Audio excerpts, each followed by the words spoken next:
عليكم ورحمة الله وبركاته.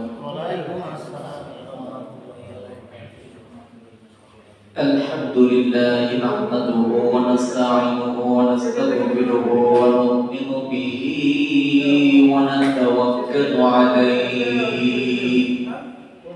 ونعوذ بالله من شرور أنفسنا ومن سيئات أعمالنا من يهده الله فلا مضل له ومن يضلله فلا هادي له ونشهد أن لا إله إلا الله وحده لا شريك له ونشهد أن سيدنا وحبيبنا ومولانا محمدا عبده ورسوله الذي أرسله بالحق بشيرا ونذيرا وداعيا إلى الله بإذنه وسراجا وقمرا منيرا فقد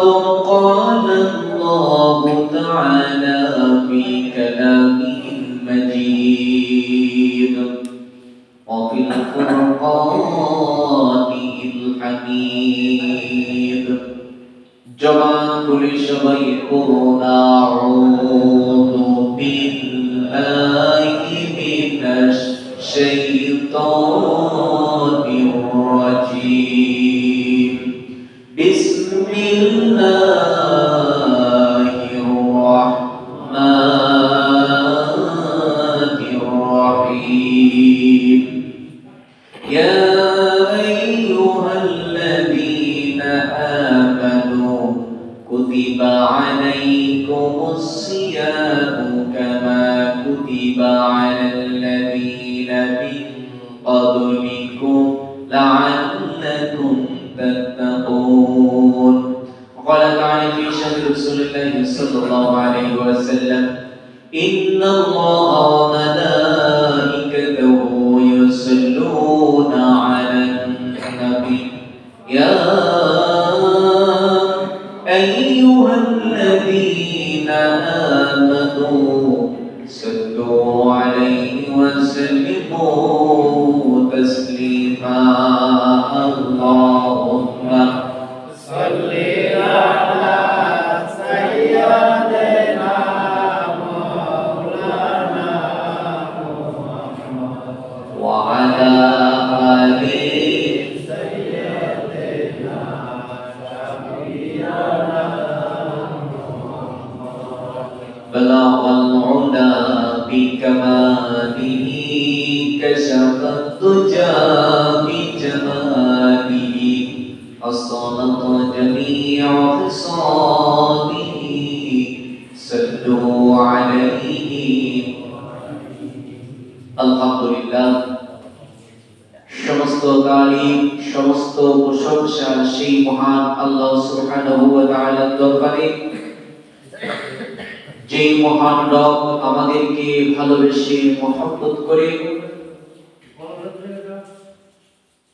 পবিত্র দিনে তার ঘর মসজিদে আমাদেরকে যাচাই করে বাছাই করে তার ঘর মসজিদ আসার মতো তৌফিক দান করেছেন সেই মহান আল্লাহ সুবহানাহু ওয়া তাআলা দরবারে কালিমাতুশ শুকর আদায় করে নিচ্ছি পড়ে নিচ্ছি আলহামদুলিল্লাহ।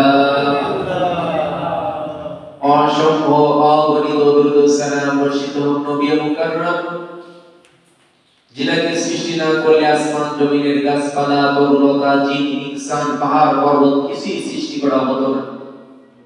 সাইয়্যিদুল মুরসালিন খাতামুন নবিয়্যিন রাহমাতুল লিল আলামিন বিশ্বনবী জনাব মুহাম্মদুর রাসূলুল্লাহ সাল্লাল্লাহু আলাইহি ওয়াসাল্লাম। প্রিয় হাজিরিন, আলোচনা করতেছিলাম আল্লাহর নবী সাল্লাল্লাহু আলাইহি ওয়াসাল্লামের জিন্দেগি থেকে। গত জুমায় আলোচনা করা হয়েছে তায়েফের ময়দানে আল্লাহর নবী সাল্লাল্লাহু আলাইহি ওয়াসাল্লাম যখন দাওয়াত দিতে গেলেন দাওয়াত দেওয়ার এক পর্যায়ে আল্লাহর নবী সাল্লাল্লাহু আলাইহি ওয়াসাল্লামের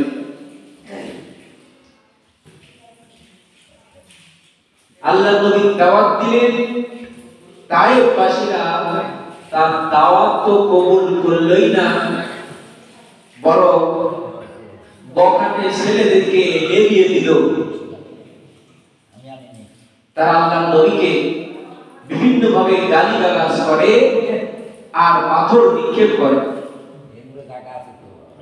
এমন একটি মুহূর্ত আল্লাহর নবী সাল্লাল্লাহু আলাইহি ওয়াসাল্লামের উপর পাথর মারে, বৃষ্টির মতো পাথর আসে, পুরা শরীর পাথরের আঘাতে জখম হয়ে গেছে, পুরা শরীর রক্তাক্ত হয়ে গেছে। এই অবস্থায় আল্লাহর নবী সাল্লাল্লাহু আলাইহি ওয়াসাল্লাম তায়েফ থেকে বের হয়ে চলে আসলেন। তিনি একটি বাগানের মধ্যে আশ্রয় নিলেন, একটি গাছের নিচে একটু বিশ্রাম নিলেন। এমন তো অবস্থায় একটি লোক ধর্মে ছিল খ্রিস্টান, তার নাম ছিল আদাস।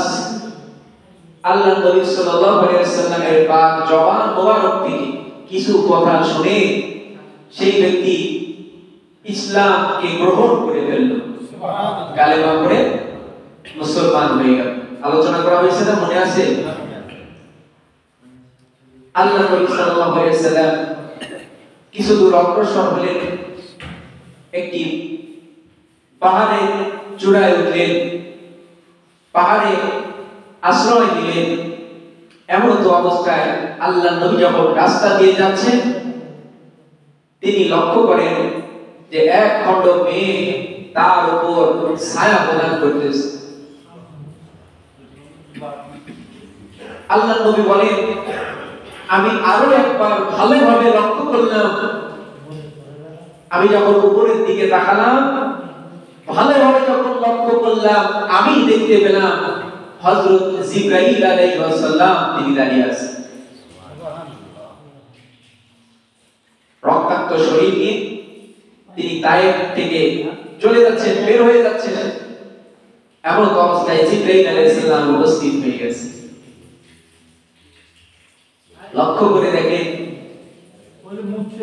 জিবরাইল আলাইহিস সালাম শুধু একা নয়, সঙ্গে আরো হাজার হাজার ফেরেশতা আছে। সম্মানিত হাজির,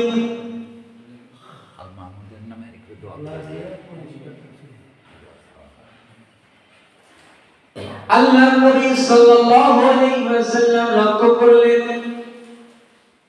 জিবরাইল আলাইহিস সালাম তার সামনে উপস্থিত হয়ে গেছেন। জিবরাইল আলাইহিস সালাম যখন আল্লাহর নবীর কাছে আসে, কোন কারণ ছাড়া জিবরাইল আলাইহিস সালাম তার নবীর কাছে আসে না। আল্লাহর কোন আদেশ নিষেধ দিয়ে আসেন, প্রত্যেকবার আসেন একা একা আসেন। আজকে নতুন একটি বিষয় হলো আল্লাহর নবী খেয়াল করলেন, আজকে জিবরাইল আলাইহিস সালাম একা আসে নাই, জিবরাইল আলাইহিস সালামের সঙ্গে অসংখ্য ফেরেশতাদেরকে নিয়ে আসছেন। জিবরাইল আলাইহিস সালাম এসে আল্লাহর নবীকে সালাম করলেন, আসসালামু আলাইকা ইয়া রাসূলুল্লাহ, আসসালামু আলাইকা ইয়া হাবিবাল্লাহ। নবীজি, আল্লাহ পাক রব্বুল আলামিন আমাকে পাঠিয়ে দিয়েছেন, আর আজকে আমার সঙ্গে অনেক ফেরেশতা আছে, আর এই ফেরেশতাগুলো হলো গোটা পৃথিবীর বুকে যতগুলো পাহাড় আছে, প্রত্যেকটা পাহাড়ে আল্লাহ পাক ফেরেশতা নিযুক্ত করেছেন, পাহাড়েরও ফেরেশতা আছে। আজকে আমার সঙ্গে যেই সমস্ত ফেরেশতাদেরকে দেখতেছেন, এরা হলো পৃথিবীর সমস্ত পাহাড়ের ফেরেশতাগুলো আজকে আমার সঙ্গে আল্লাহ পাক পাঠিয়ে দিয়েছেন। আপনি যদি চান একবার শুধু আদেশ করুন, এই মক্কার বুকে সবচাইতে বড় যে দুটি পাহাড় আছে, যদি আপনি চান পৃথিবীর সমস্ত পাহাড়গুলোকে একত্রিত করে আজকে তায়েফবাসীরা আপনার সঙ্গে যে আচরণ করেছে, আপনার উপর যে জুলুম আর নির্যাতন করেছে, আপনাকে যেভাবে তারা প্রহার করেছে, আল্লাহ পাক রাগান্বিত হয়ে গেছেন তায়েফবাসীর উপর। একটাবার শুধু আপনি হুকুম দেন, আপনি একটাবার আদেশ করুন, পাহাড়ের সমস্ত ফেরেশতা একত্রিত হয়েছে, যত বড় বড় পাহাড় আছে সমস্ত বড় বড় পাহাড়গুলোকে একত্রিত করে এই তায়েফবাসীকে পাহাড় দিয়ে তাদেরকে পিষে মেরে ফেলবো। আল্লাহ নবী সাল্লাল্লাহু আলাইহি ওয়াসাল্লাম ডাইরেক্ট বললেন, জিবরাইল না না, এই কাজ করা যাবে না। তার কারণ হলো আজকে তায়েফবাসী তারা ইসলাম গ্রহণ করে নাই, তারা আমাকে ভুল বুঝেছে, তারা আমাকে প্রত্যাখ্যান করেছে। এই জন্য যদি তাদেরকে শাস্তি দিয়ে দাও, তাদেরকে যদি শাস্তি দিয়ে একেবারে নিঃশেষ করে ফেলো, তাহলে পরবর্তীতে আল্লাহ পাক রব্বুল আলামিনের দাওয়াত আমি কার কাছে নিয়ে যাব? এমন তো হতে পারে তায়েফবাসীরা আজকে আমার দাওয়াতকে মানতেছে না, এমন একটা সময় আসতে পারে তাদের বংশ পরম্পরায় তাদের যে পরবর্তী প্রজন্ম আসবে, তাদের ছেলে সন্তান কেউ না কেউ তো ইসলাম গ্রহণ করতেই পারে।